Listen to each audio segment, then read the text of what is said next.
Weebale nnyo Babirye John okutusomera akatabo kaffe aka Omunaku Kaama.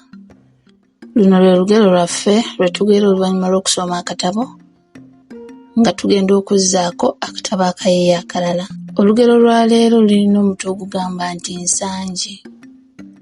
Era lugenda bwe luti. Awo olwatuuka ku kyalo ekimu nga wabaawo omusajja nga wassa omukazi nga bazaala omwana omu ow'obuwala era nga bamutuuma Nsangi. Ku kyalo ekyo kwaliko ebizike bingi era nga biwoomerwa nnyo abaana abato. Bazadde ba Nsangi baalaba biri bityo ne basalawo okusibiranga Nsangi mu nnyumba era ng'ennyumba eno omuntu ali munda yasobolanga okuggulawo. Abazadde bano bakkiriziganya nti maama Nsangi y'abanga atwalira muwala waabwe ebyokulya n'ebikozesebwa era buli lwe yabimutwaliranga ng'ayimba nti Nsangi Nsangi Nsangi mwana wange tonnamera bbeere lw'olimera ebbeere lwe ndigenda naawe Nsangi ggulawo suula ey'akalooko. Nsangi ng'aggulawo nga maama wa muwala yabeeranga amuleetedde. Buli maama Nsangi bwe yasimbula yamulaalikanga obutaggulira muntu yenna atali ye. Newankubadde bazadde ba Nsangi baali baasala amagezi gano, ebizike nabyo byali tebitudde. Waliwo kimu ekyali ekimalirivu era ekyakettanga maama wa Nsangi buli lwakyaliranga omwana we. Oluvannyuma ng'ekizike kikesse maama Nsangi enfunda eziwera, lumu kyasalawo ne kigenda ku luggi lwa Nsangi era ne kiyimba nga maama we.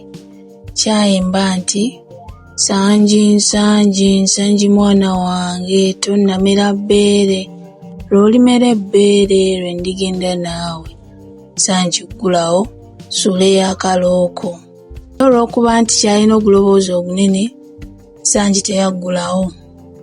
Ekizike kyewuunya nnyo ensonga lwaki Nsangi yali agaanye okukiggulira so nga ate kyali kiyimbye nga maama we.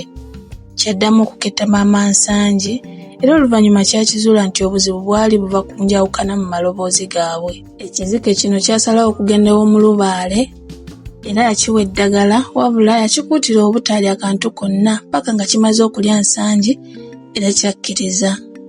Wabula kiba kigenda ewa Nsangi ne kisanga obuswera mu kkubo era ne kibulya. Kigenda okutuuka ewa Nsangi ng'eddoboozi lyakyo lyazzeeyo dda nga ddene ezzibu. Kyayimba naye nga Nsangi taggulawo. Ekizike kyasalawo okuyimba nga kikendezezza ku kaloboozi naye era byagaana. Oluvannyuma kyaddayo ew'omulubaale n'akiwa eddagala era ku mulundi guno kyakola nga bwe yalagira.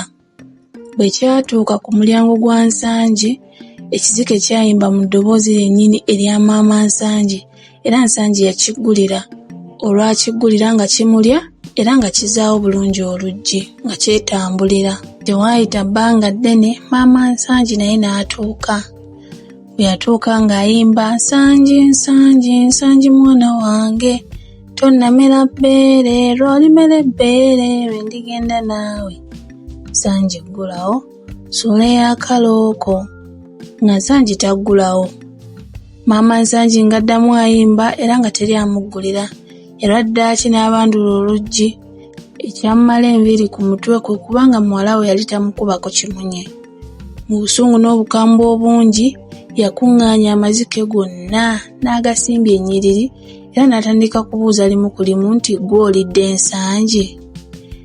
Ekizike ekyasooka nga kiddamu nti baaba sinnalya Nsangi sebbutobuto emabega yaalidde Nsangi efukumula ogubuto ng'atemuli Nsangi efukufuku ng'atemuli Nsangi.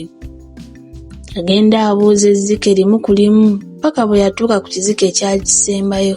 Kino kyali kizito nnyo era nga n'omukka oguddamu kiguggya wala.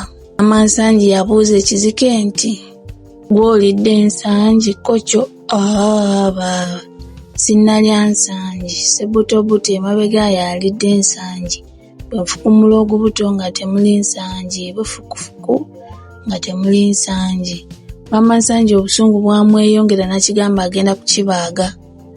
Kyalaba ennamusa etuuse ku nnyooge ne kimwegayirira obutakisala. Kyakkiriza nti kyekyalidde Nsangi era ne kimugamba akisala akagalo kaakyo aka nnaswi Nsangi asobole okuvaamu. Maama Nsangi kye yakola era ne Nsangi n'ava mu kizike nga mulamu bulungi, nange awo we nnalabira.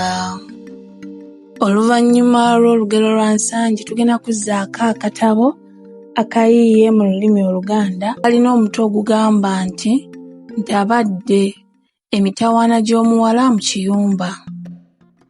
Akatabo kano kawandiikibwa mwana muwala munnamawulire Esther N. Nakachwa era nga kaafulumizibwa mu mwaka gwa 2023 omwaka oguwedde.